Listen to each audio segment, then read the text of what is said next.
Peggy 18.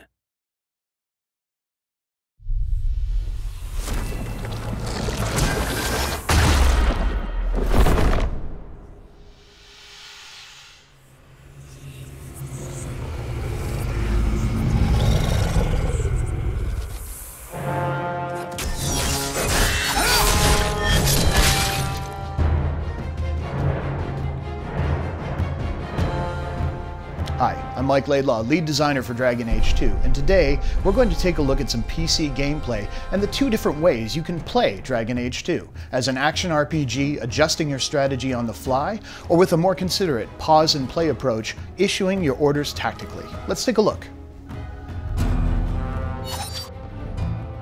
So let's take a look at how Dragon Age 2 plays if you tackle it like an action RPG. If you want to play in real time, you can absolutely do so. The rogue really shines here, able to move quickly around the battlefield, get into position, and separate out enemies. Of course, once you get into the thick of things, you'll notice you can fluidly move between characters.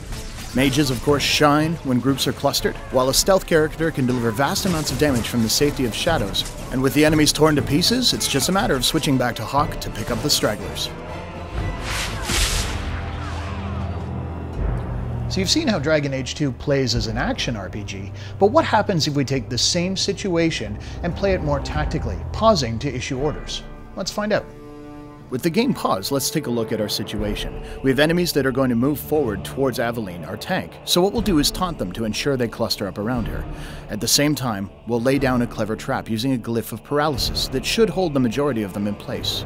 While we're at it, we have two groups of archers in the back, so using both of our rogues, we're going to toss miasmic flasks to stun them, taking them out of the fight for a short period of time as well. The enemy's approaching, they hit the trigger, perfect, they've fallen into our trap like we expected. And now we're able to cut down the back ranks, using our archer to eliminate theirs while they're stunned. The tank, of course, Aveline, can move in and start dishing out damage while the defenses are down on the paralyzed foes.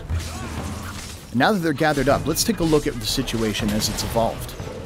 Switching to Hawk, you'll notice that the enemies are all kind of standing in a row, perfect for a knockdown attack, which will scatter them off their feet and unable to move out of a rain of arrows that Varric will lay down over the battlefield. And there it is.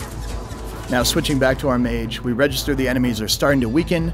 We're going to use a top-tier mage ability, Firestorm, raining down from the heavens to eliminate the last of our foes.